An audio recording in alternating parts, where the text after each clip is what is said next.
Olá meu amigo, olá minha amiga, seja bem-vindo a mais uma Escola Dominical. Quero agradecer você que já entrou, que já nos cumprimentou aí, um bom dia a vocês aí, que Deus possa estar abençoando. Quero convidar você rapidamente a estar compartilhando esse vídeo, essa live, a estar conversando, mandando para os seus amigos, vizinhos, para que eles possam estar participando conosco nesta manhã de domingo, ok? Enquanto você compartilha, nós vamos ouvir um hino e daqui a pouquinho nós vamos voltar para conversar um pouquinho sobre esse tema, finanças, o verdadeiro valor familiar, ok? Compartilhe aí, vamos ouvir juntos, o hino 63, as muitas bênçãos. Vamos cantar neste momento juntos.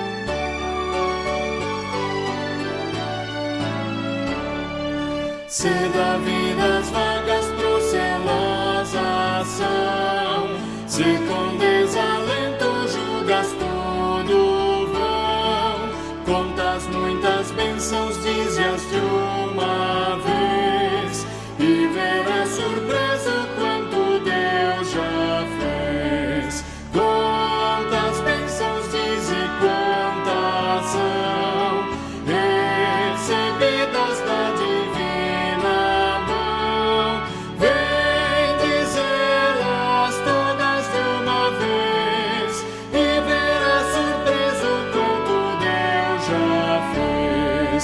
Tens acaso mágoas, triste é teu lidar, é a cruz pesada que tens de levar, contas muitas bênçãos, logo exultarás, e fortalecido tudo vencerás. Quantas bênçãos diz e quantas são, recebidas da divina mão, vem dizê-las todas de uma vez, e verás surpreso quanto Deus já fez. Quando ouvires outros com seu ouro e bens, lembra que tesouros prometidos tens.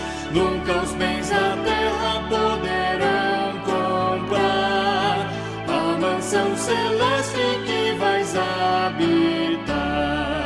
Quantas bênçãos diz e quantas são, recebidas da divina mão, vem dizê-las todas de uma vez, e verás surpreso quanto Deus já fez.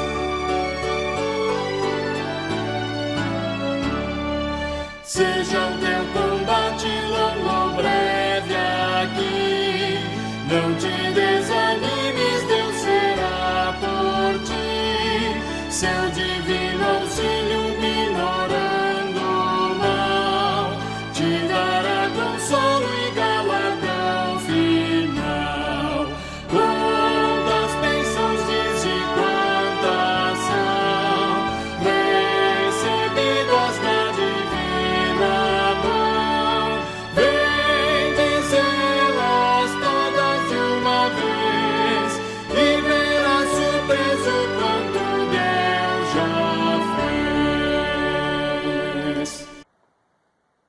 Quantas bênçãos, dize-as quantas são, recebidas da divina mão.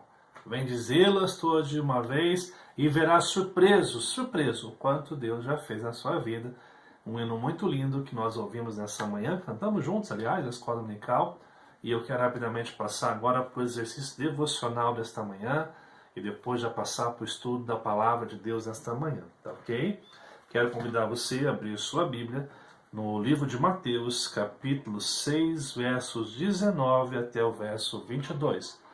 Mateus, capítulo 6, verso 19 ao 21. Desculpa, eu falei 22, né? 21. Assim nos diz a palavra do Senhor Deus em Mateus, capítulo 6, verso 19 a 21.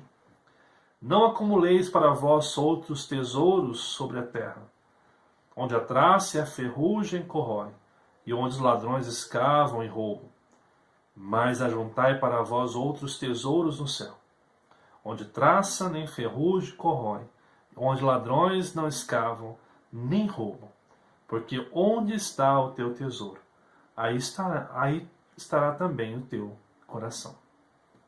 Um texto do Sermão do Monte, onde nosso Senhor Jesus adverte a não ajuntar tesouros na terra. O que ele estava falando aqui? Jesus não está nos proibindo de termos tesouros aqui na terra. O que ele está dizendo é que nós não podemos colocar o nosso coração nela. Porque quando nós valorizamos demais o humano, demais do que sua vida, a gente se esquece que tudo isso vai passar. A gente é convidado pelo Senhor a valorizar outras coisas que são eternas, investir naquilo que é eterno, nossa comunhão com Deus, nossa família, perceber que mesmo que o Senhor nos conceda riquezas nessa vida, nós devemos ter a responsabilidade de investir apenas naquilo que é eterno. O texto fala que aqui tudo vai se corroer, os ladrões não escavam nem roubam. Ele fala: onde está o teu tesouro, aí está o teu coração. Ou seja, nós não podemos depositar naquilo que é humano, naquilo que é transitório, que se corrompe, o nosso coração. Você é convidado a colocar no Senhor a sua confiança nesta manhã. Nesta manhã em que nós vamos estudar sobre isso, finanças, o verdadeiro valor familiar. Eu quero convidar você a um momento de oração, muito breve nosso devocional, para que a gente já possa entrar no estudo da palavra aí e aprender aquilo que Deus tem para a nossa vida nesta manhã de domingo. Quero convidar você a estar orando, confessando seus pecados e pedindo ao Espírito Santo, aquele que compôs a Bíblia, que nos ajude nesta manhã a aprender e a crescer na sua vontade. Vamos orar então juntos? Amado e bondoso Deus, nós te louvamos por esta manhã, porque o Senhor se faz presente para nos abençoar. Eu quero pedir nesta manhã de domingo que o Senhor abençoe cada um dos nossos irmãos, que eles possam nesta manhã estar ouvindo de Ti, aprendendo de Ti, Pai, aprendendo aquilo que o Senhor quer que cada um de nós venhamos aprender. Em nome de Jesus, fala aos nossos corações e nos ajuda a cumprir a Sua vontade, a cumprir o Seu querer na nossa vida, no nosso dia a dia. Quero pedir ao Senhor que seja abençoando esse estudo da palavra, que o Senhor venha falar aos nossos corações e a mudar totalmente nossa vida naquilo que nós não temos agradado ao Senhor. Nos abençoe e nos guarde. É o que eu te peço em nome de Jesus, Pai. Amém. Que o Senhor nos abençoe. Eu quero convidar você a estudar conosco a palavra de Deus neste momento.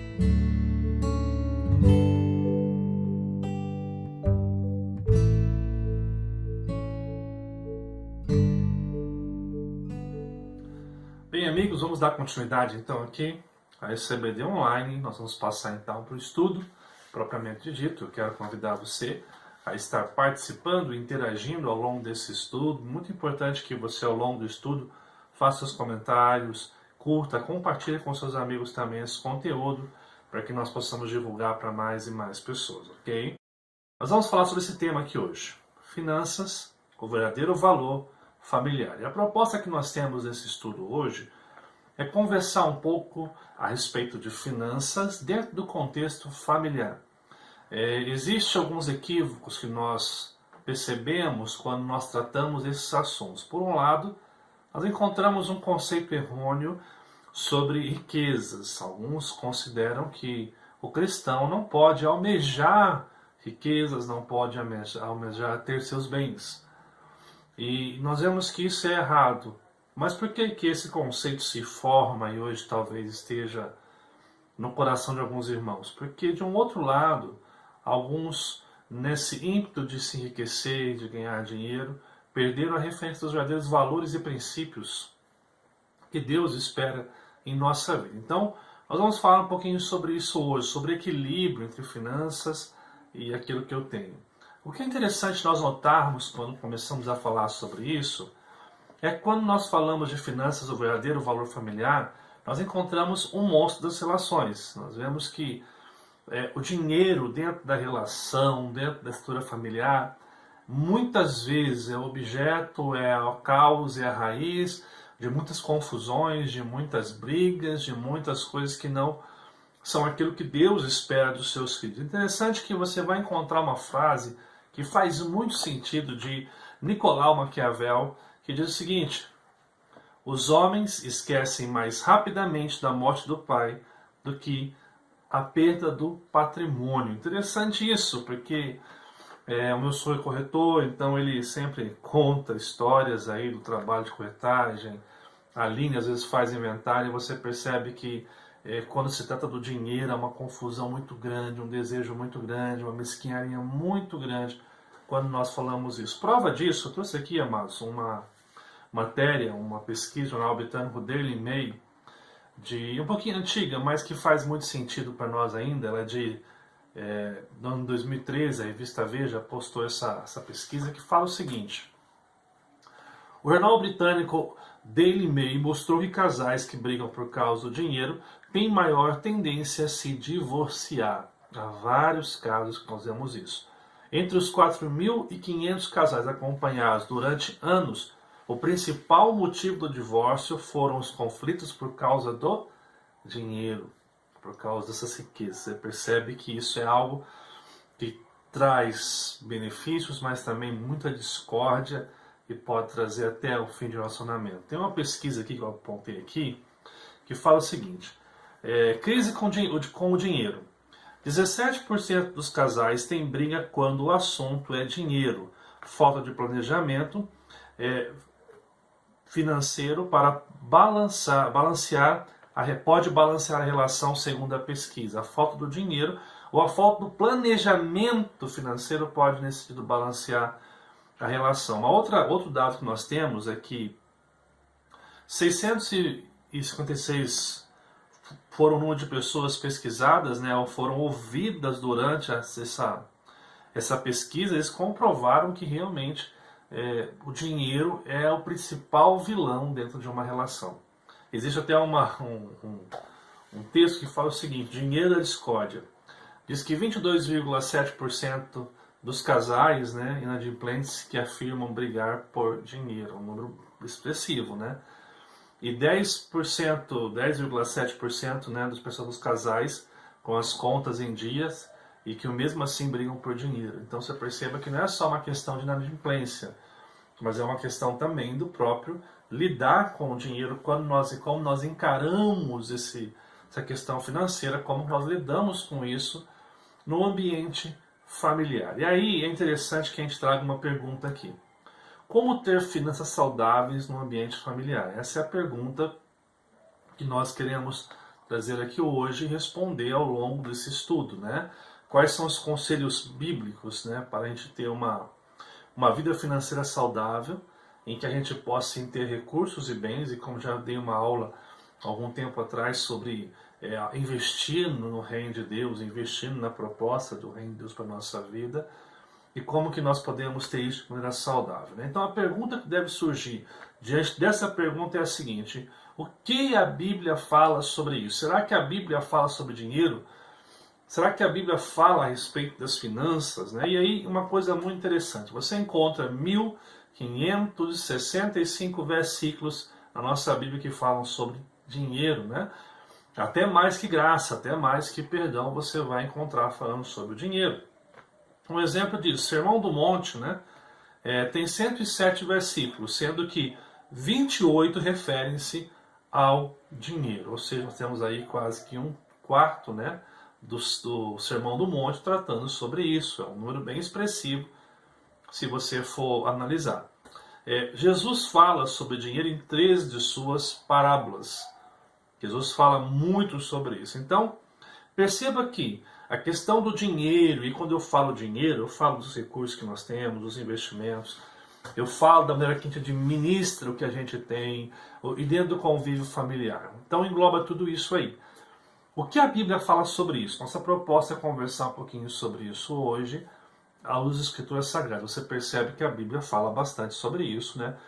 Tendo em vista que Deus sabe que isso seria um problema muito sério para a gente, e teria coisas que complicariam muito nessa relação dinheiro, família, bens, família, riquezas e família, né?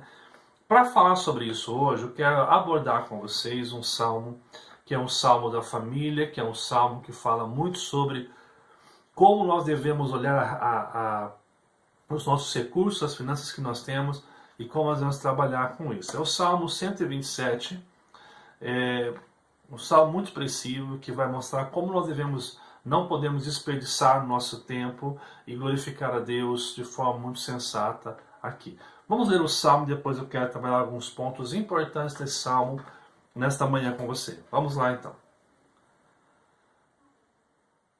Se o Senhor não edificar a casa, em vão trabalham os que a edificam. Se o Senhor não guardar a cidade, em vão vigia a sentinela. Inútil vos-se-á levantar de madrugada, repousar tarde, comer o pão que penosamente granjeastes. Aos seus amados ele o dá enquanto dormem. Herança do Senhor são os filhos, o fruto do ventre, seu galardão. Como flechas na mão do guerreiro, assim os filhos da mocidade. Feliz o homem que enche deles a sua aljava. Não será envergonhado quando pleitear com os inimigos à porta. Vamos lá então, amados, passar um pouquinho para o contexto do texto, conhecendo um pouquinho desse texto. Primeiro, esse texto é escrito pelo rei Salomão. Aqui nós já temos uma figura expressiva, pois sabemos que Salomão era um homem sábio, um homem com muito conhecimento, né? O que mais esse salmo nos oferece? Né? Ele oferece princípios claros sobre a ordem social, política e familiar. Ou seja, esse salmo ele traz fundamentos, princípios sobre uma ordem que seja social, política e também familiar, né? Ele apresenta claramente uma definição de prioridade saudável. Ele vai apresentar claramente no seu texto quais devem ser as nossas prioridades, aquilo que nos faz ter uma vida saudável, uma vida que expressa confiança e verdade em nosso Senhor Jesus Cristo. Outra coisa, analisa a vida não como um momento, mas como uma trajetória consciente do fim. Olha que interessante isso aqui. Esse salmo ele nos traz a ideia muito propícia de que a vida não é apenas um momento, mas ele nos faz ver a vida como uma trajetória que traz a consciência plena do final, do fim de todas as coisas. Assim, a pergunta que emerge, ou que surge nesse contexto é o quê? Quais os conselhos bíblicos para a vida familiar? Então eu quero propor alguns conselhos a partir desse texto, onde nós vamos abordar finanças e família, tá ok? Primeiro conselho, quem é o centro da sua vida? É a primeira pergunta que esse texto nos faz. Preste bem atenção que fala o verso 1. Se o Senhor não edificar a casa, em vão trabalham os que a edificam. Se o Senhor não guardar a cidade, em vão vigia a sentinela. Perceba que eu tenho um destaque aqui na palavra Senhor. O salmista faz um contraponto, um contraste, o Senhor e aqueles que edificam. O Senhor e aqueles que guardam a cidade. Duas verdades, edificar a casa e guardar a cidade. O que significa isso dentro deste contexto?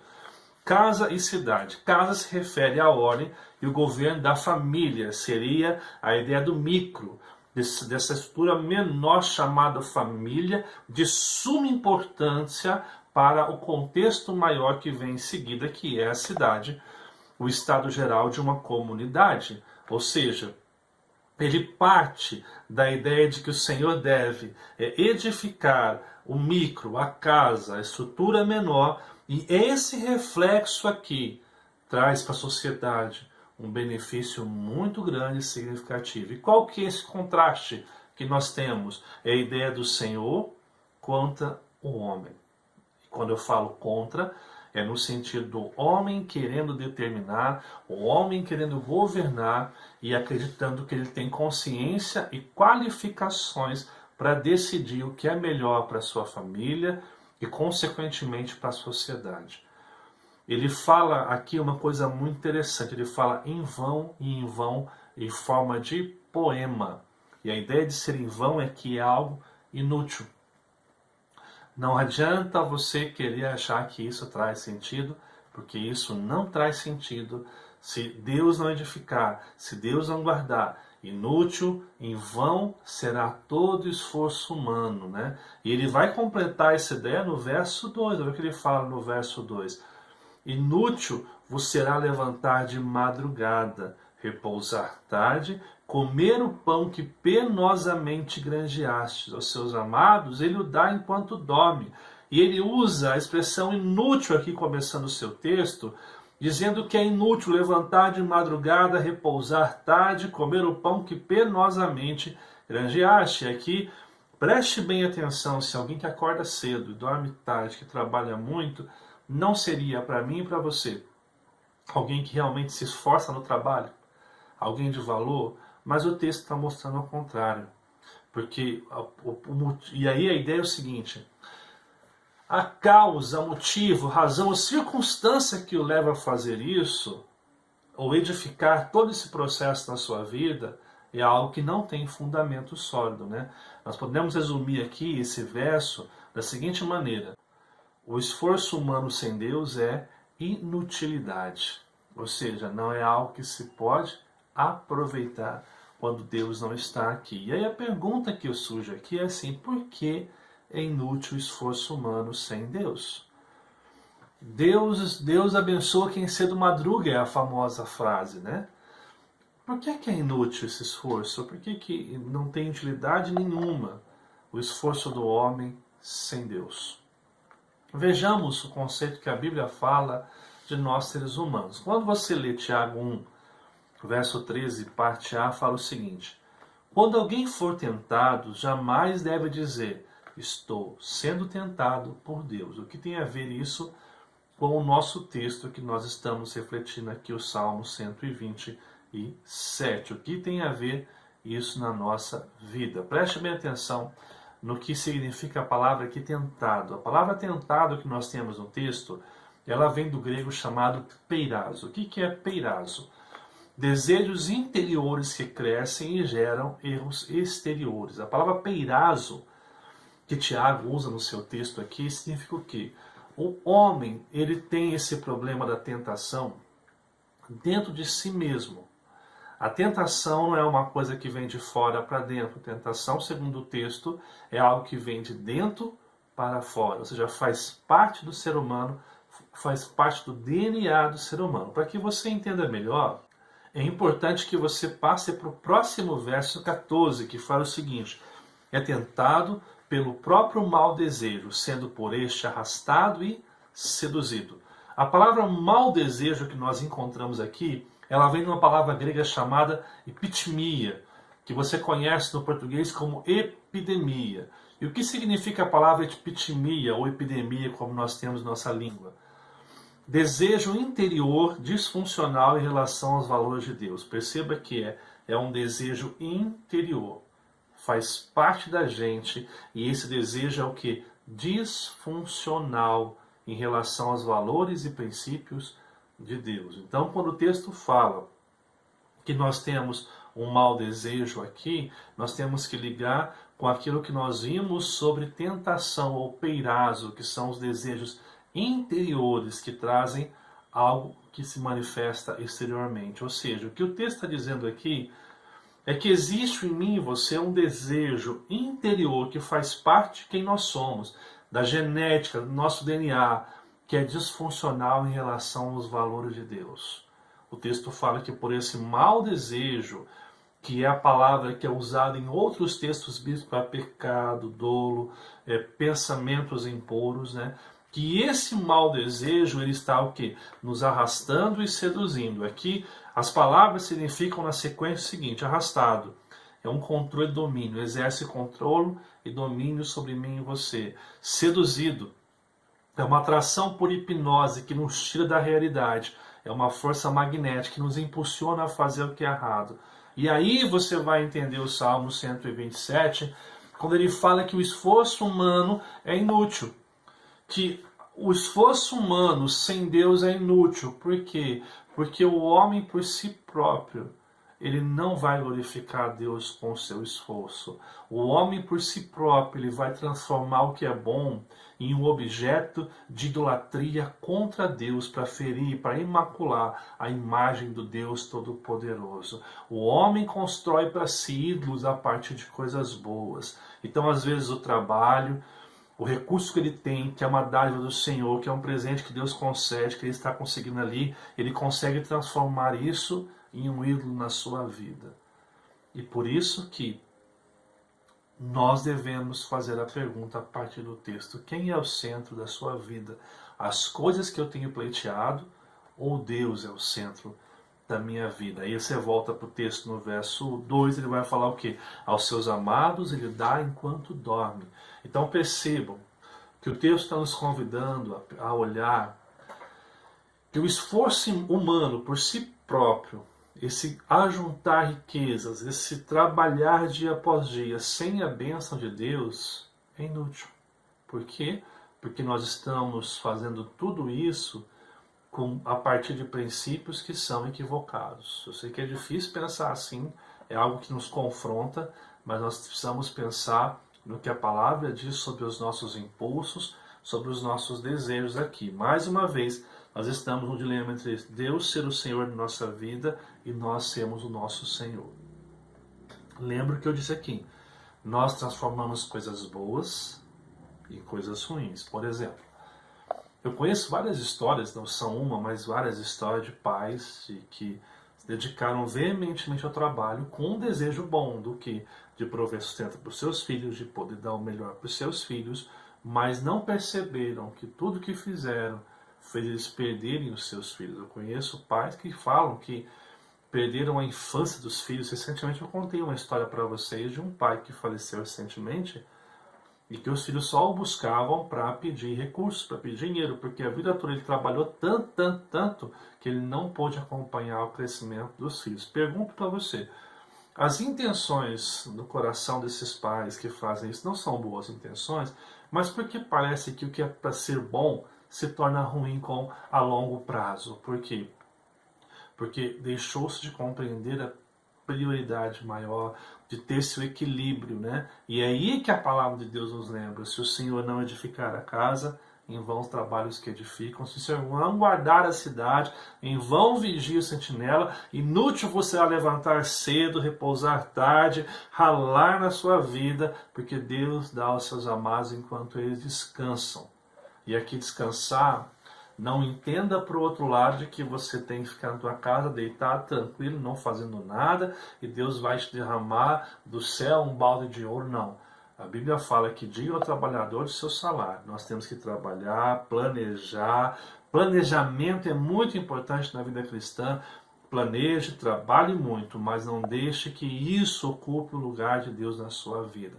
Reconheça que em todas as coisas, a provisão do nosso lar, o nosso sustento diário só vem porque Deus nos dá.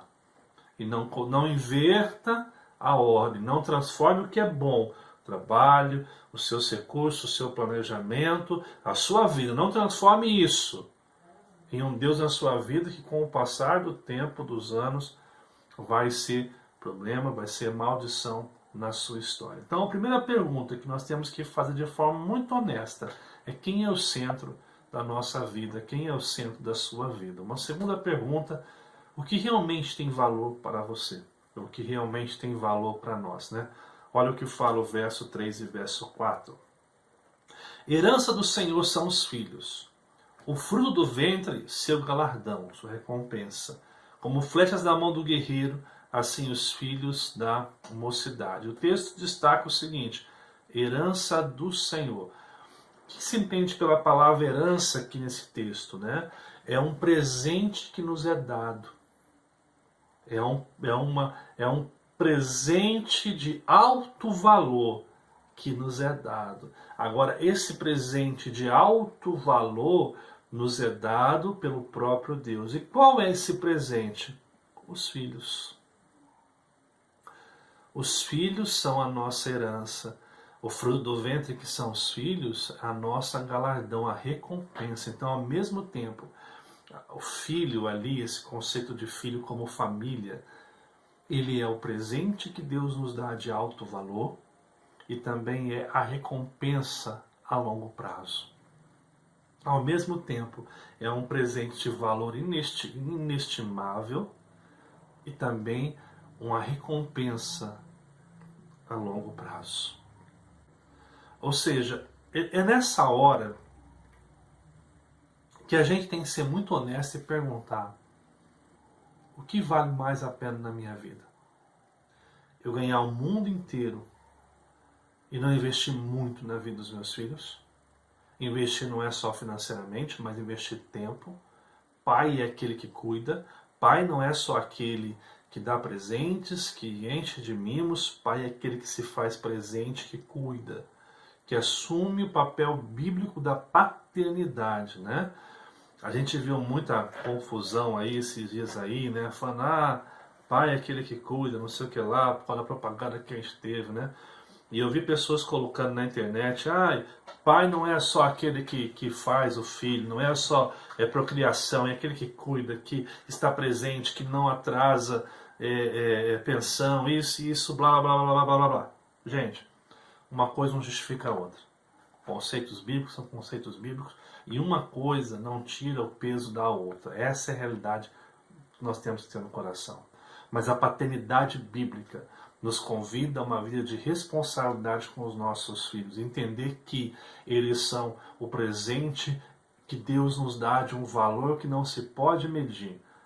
E são a nossa recompensa a longo prazo. Então, o que a gente faz hoje não é simplesmente um papel, é uma missão de sermos pais. E aí, nós precisamos pensar o que tem valor na nossa vida e pensar 3 considerações importantes para definir valores em nossa vida. Como é que eu posso definir claramente o que tem valor e o que não tem valor na minha vida? Primeiro, olhe para o céu e seja grato. Primeira coisa, olha só o que fala 1 Timóteo capítulo 6, versos 7 e verso 8.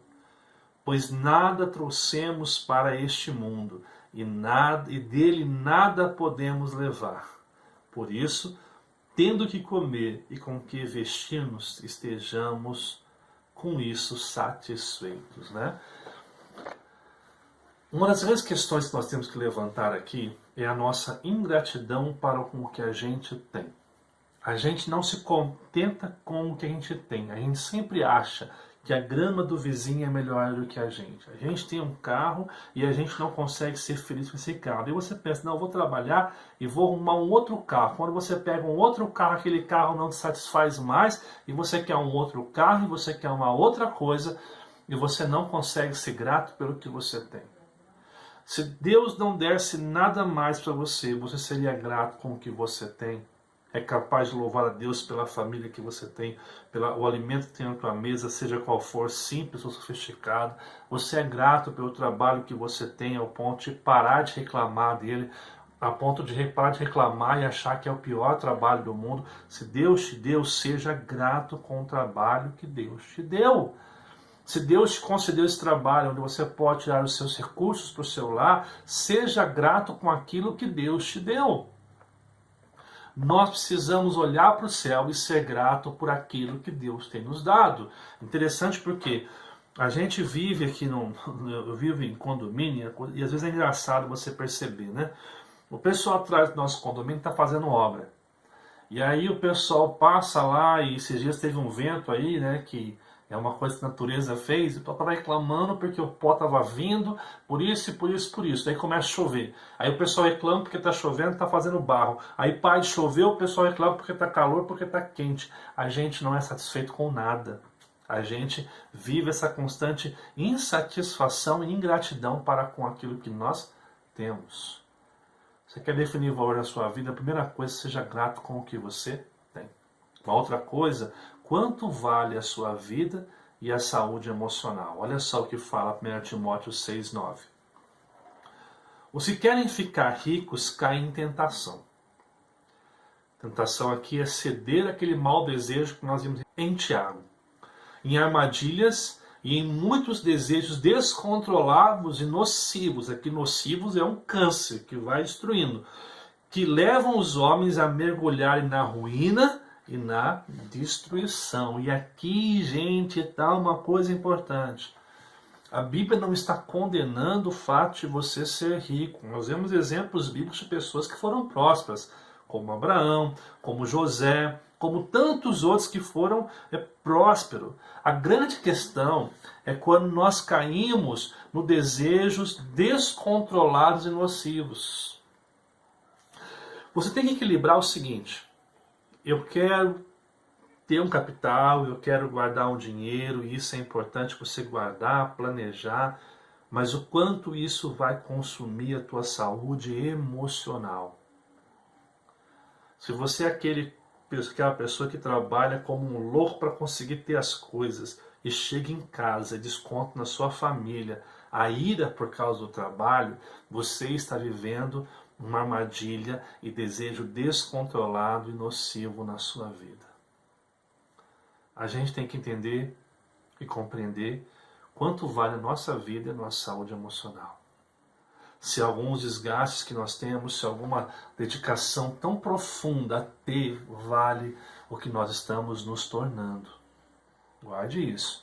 O que você quer ter, vale o que você está se tornando.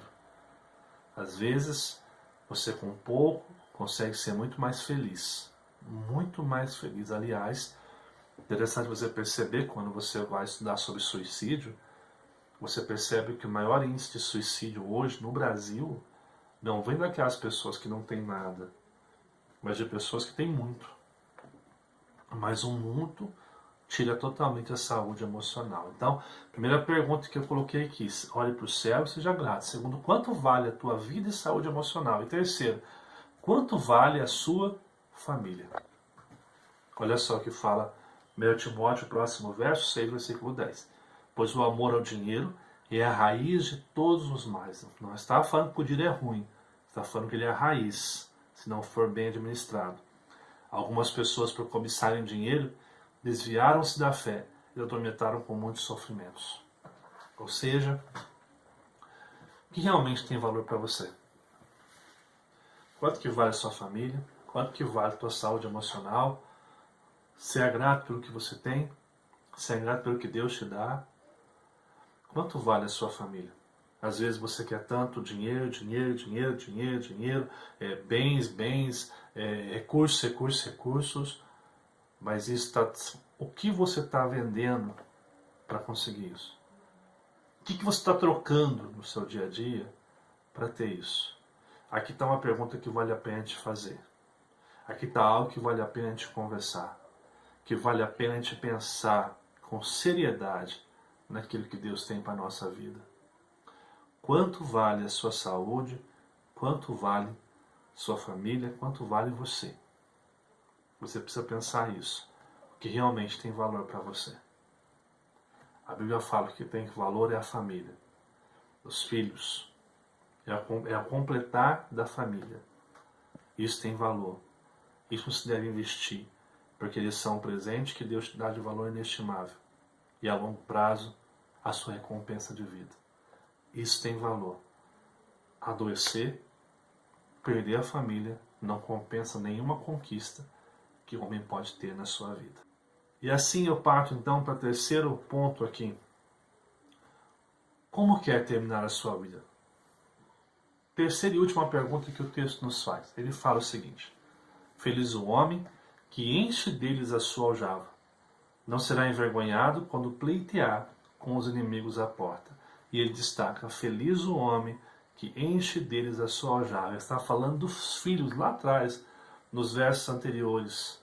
Ele está falando: olha, quando você dedica-se à família, e a aljava aqui é aquele lugar onde você põe as flechas para a guerra. Encher-se da família e ter a família como a sua maior arma de proteção diante da vida é o que realmente faz não ser envergonhado quando pleitear com os inimigos à porta. Aqui está falando do quê? Sua herança jamais envergonha a sua vida. Quando você de fato investe nela, quando você de fato vê a sua missão. Outra coisa, na certeza que investiu na melhor riqueza.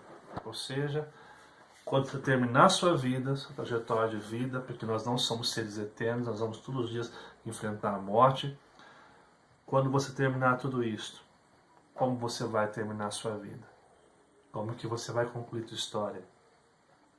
Como que você vai compreender a vida que Deus te deu, a história que Deus te deu?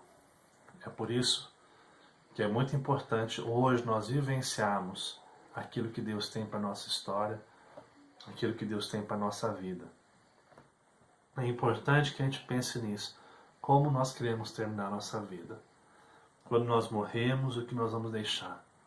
Um legado de pessoas que entenderam a vida, que investiram no que é correto, ou de pessoas que dedicaram a vida a tantas coisas e perderam o mais essencial, que perderam aquilo que Deus tinha de mais valoroso para todos nós.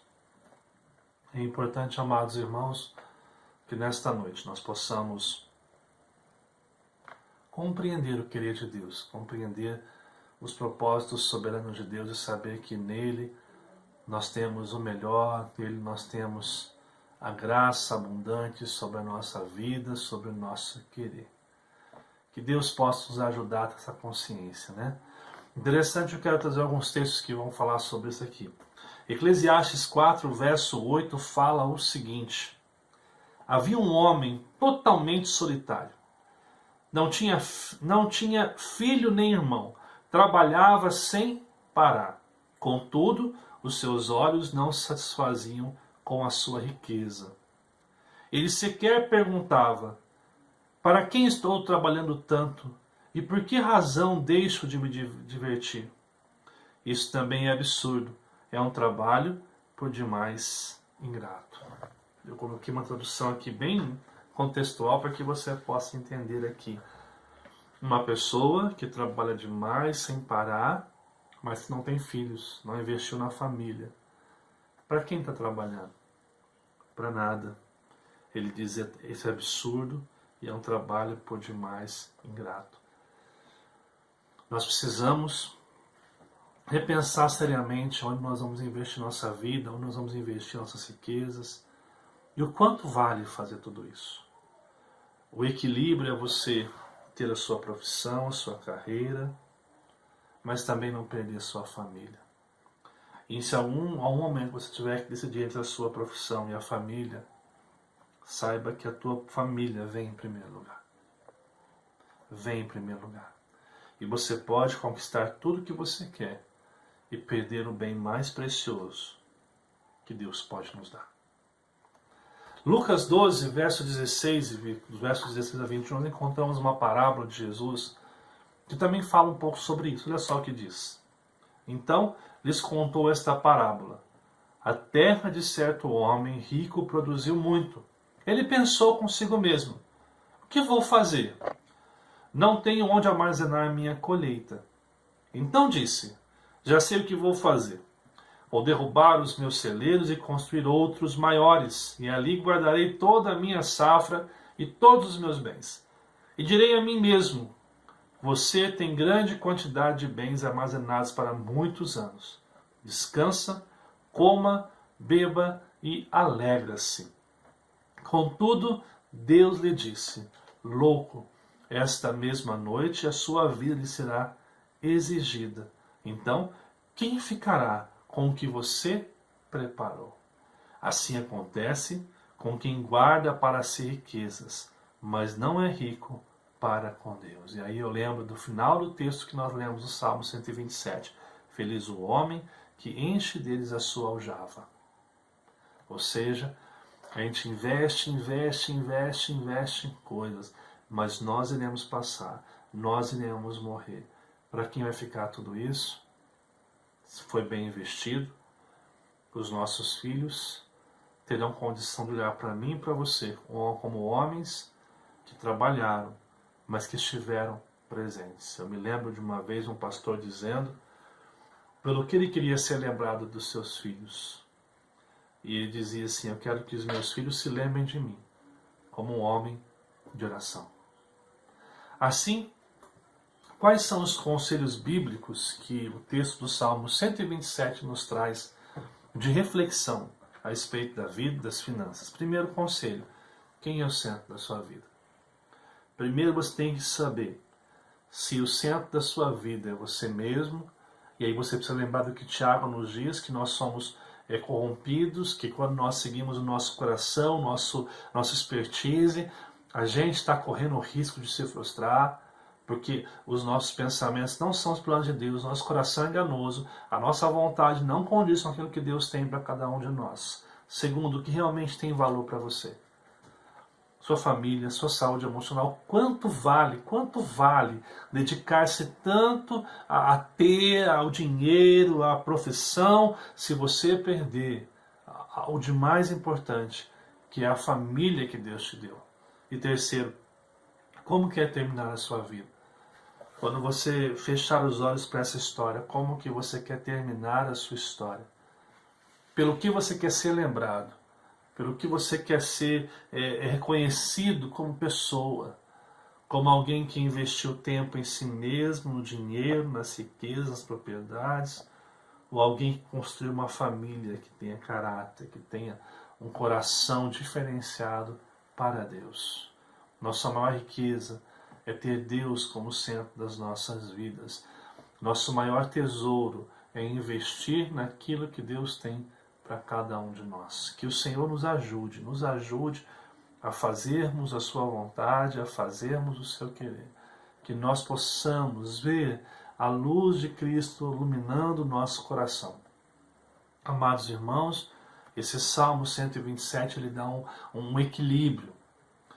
Não quer dizer que você não possa ter uma carreira de sucesso, que você não possa ter os seus bens, que você não possa ter a casa dos sonhos, o carro dos sonhos, mas não coloque isso na frente da sua relação com Deus. Porque o dia que você amar demais isso e perder a visão de Deus, você perde outras coisas como consequência. A sua dignidade e você perde a sua família.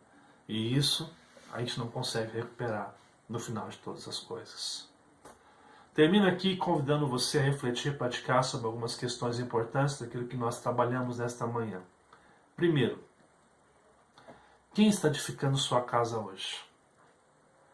Você entende que enquanto Deus não for o centro, tudo será inútil? Se Deus não for o centro da sua vida, meu querido, tudo será inútil. Se Deus não for o centro de todas as coisas, tudo nos será inútil. Por isso, nós precisamos resgatar Deus como centro da nossa vida, como nosso absoluto maior, como aquele que vai nos abençoar. E, amados irmãos, eu volto a dizer, Deus quer levantar homens e mulheres com recursos, com capacidades, como tem levantado na história como engenheiros, físicos, cientistas, pessoas que vão ter um coração na obra de Deus, mas com recursos. Nós precisamos ter Deus como centro da nossa vida e ser grato por tudo aquilo que Ele tem dado a mim e a você. Segundo, às vezes reclamamos da nossa situação financeira e desejamos que as coisas melhorem. Mas já parou para pensar que os que estão ao seu lado são a melhor herança que um homem pode ter? O quanto tem investido neles? Eu queria isso, eu queria aquilo. Mas já parou para pensar que os seus filhos, a sua família é a melhor herança que você pode ter? A gente tem que ser feliz com a nossa casa, com os filhos que nós temos, e parar de querer grandes coisas. Eu estou aqui falando para vocês, estou vendo aqui, ó, presente que eu recebi dos meus pequenos, ó, Sarinho da Vira, tá aqui, ó. E esse é o melhor presente que nós podemos ter. E é neles que nós temos que investir. A nossa esposa, nos nossos filhos. Tenha tempo para trabalhar, seja um homem que trabalhe, seja um homem que se dedique, um homem ou mulher, mas não desperdice o seu tempo em outras coisas que não sejam sua família como primeiro lugar. Deus, família e trabalho. Uma ordem que nos dá equilíbrio, que nos dá a condição de viver com responsabilidade. Pare de reclamar do que você tem e agradece pelo que você tem. Agradece por aquilo que você tem, sua família. Deus tem nos dado essa graça. Terceiro e último, a vida é um presente dado por Deus para investir naquilo que é eterno. Como tem investido seu tempo e esforço? Você é uma pessoa feliz? Tem investido seu tempo e esforço de maneira responsável? Confiado em Deus, confiado na sua graça, confiado no seu amor? Como você tem investido o seu tempo hoje? Que Deus nos ajude a fazer a sua vontade e a investir com responsabilidade naquilo que Ele tem para cada um de nós. Que esse estudo sobre finanças, o tema que a gente propôs aqui hoje, finanças, o verdadeiro valor familiar, possa ser colocado na sua mente e seu coração. Deus não te proibiu de ter riquezas, de ter carro, casa, de ter uma profissão bem-sucedida. Mas acima de tudo isso tem que trazer benefício que honre a Deus e construa famílias como o maior valor daquilo que Deus tem nos dado, o presente que Deus tem nos dado, que são os filhos e nossa família. Que a gente possa pensar nisso nesta manhã e colocar nosso coração diante do nosso Senhor Jesus Cristo. Que Deus te abençoe, em nome de Jesus. Eu espero de todo o meu coração que esta palavra tenha edificado seu coração, que você tenha realmente voltado o seu coração, a sua vida para o nosso Senhor Jesus Cristo e pensado nisso. Eu posso ter riquezas, posso ter uma boa carreira, eu posso ter tudo, mas eu não posso abrir mão do que é mais precioso, que é a minha família, e que essa família, minha vida, os meus recursos, os meus bens possam glorificar a Deus, Que o dinheiro na minha casa, as finanças, não sejam um motivo de discórdia, mas seja um motivo de graça, um motivo em que a minha família se firme cada vez mais no Senhor, em que eu possa ver a boa mão do Senhor honrando e abençoando a minha casa. Eu quero orar com você neste momento, quero agradecer a você que participou conosco, os irmãos que estão aí de outras cidades participando, sempre é bom ter vocês aqui, nós vamos estar orando por vocês também que participam com a gente. Eu quero convidar você, não vá embora sem antes se inscrever no nosso canal, curtir nossa página, compartilhar, deixar um comentário, curtir esse vídeo para nos ajudar no nosso trabalho também aqui. Vamos estar orando neste momento.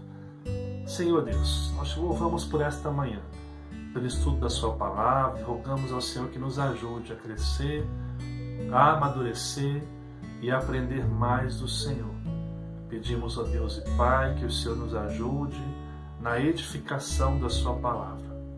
Pedimos ao Pai que o Senhor trabalhe no nosso coração para que nós possamos realmente investir em primeiro lugar na relação contigo, na nossa família e termos condição, Pai, de sermos pessoas prósperas, com um bom trabalho, com recursos necessários para que o Teu nome seja glorificado em todo o tempo, que a nossa família possa ser um instrumento do Senhor. Nós pedimos perdão se de alguma forma temos negligenciado isso, Pai. Pedimos que o Senhor nos ajude a cumprir a sua vontade e a cumprir o seu querer. Fala aos nossos corações e ministra as nossas vidas, Pai. É o que eu te peço nesta manhã. Nos abençoe, nos conceda um excelente domingo na sua presença e debaixo da sua vontade. Que possamos nos encontrar logo mais no culto às 18h30 neste domingo, Pai. Que o Senhor nos abençoe e nos guarde. É o que eu te peço em nome de Jesus Cristo, Pai. Amém. Que Deus te abençoe e cuide da sua vida todos os dias.